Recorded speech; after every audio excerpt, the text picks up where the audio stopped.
My knowledge of volunteer firefighting was very limited. So many people don't even realize. They think that whenever they call 911 that someone's going to be paid to show up, and that's not the case. It's going to be a volunteer that shows up.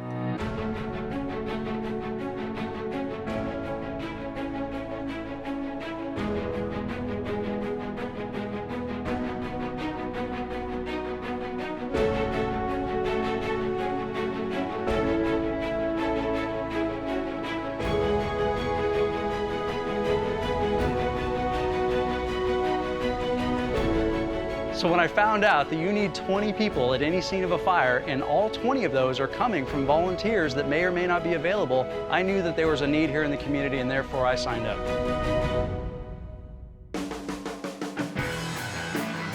First team that's going to go is going to be Team 2.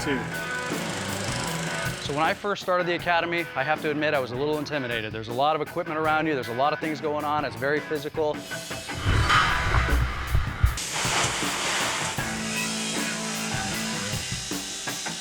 Training your volunteers are important because we don't do this every day. We go from 1 minute just sitting on our couch to the next minute inside fighting fire. This is a volunteer fire department, but we train on the level of a full-time department. Waist strap first. As you go through it, you learn that there are techniques to doing things. Most people can do it. Anybody that has the physical abilities to go out there and help somebody is going to be a great recruit. We have some of the best female firefighters that I've had the privilege of working beside. There are young guys that may be just out of high school or in college. There are some older retirees. As long as you're willing to dedicate the time to training yourself and making sure that you're being safe and that you're able to physically go out there and do the job, then you're going to be a great volunteer firefighter. People sometimes ask me, is this a dangerous job? I'm going to tell you, crossing the street can be dangerous, but there's tools in place like crosswalks, and there's training that we give. Look both ways before you cross that are going to keep you safe, and that's important for us to make sure that we spend our time in training to make us the best that we can be.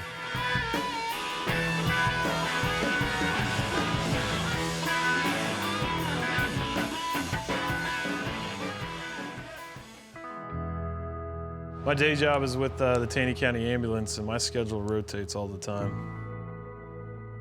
Balancing your full-time job and with your family with a volunteer, I mean, it's not as hard as what people make it seem. You have your one Thursday a week that you come to training for 3 hours, and then you have your calls that you run when you're off duty.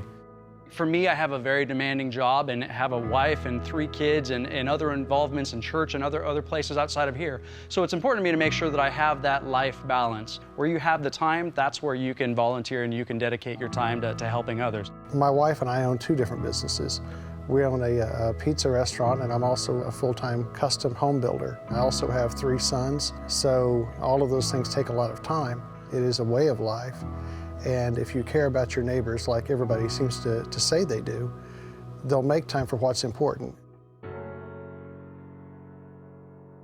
People often ask me, how can you make sure that you have time, or I don't have the time to volunteer. I'll tell you, when somebody's calling 911 and their house is on fire or they're having difficulty breathing, I don't know how that I'd ever be able to answer, sorry, I don't have time to help you. Whenever they call 911, they're having what they believe is the worst day of their lives, and it's going to be a volunteer that shows up. This district is very blessed.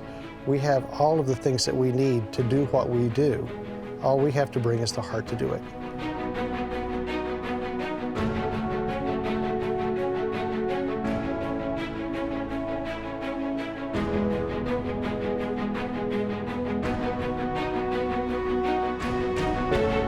So whenever the pager goes off and you take off, you really hope that there's also going to be some other firefighter there to help you do what you got to do. We need more. We need more help. Western Taney Fire.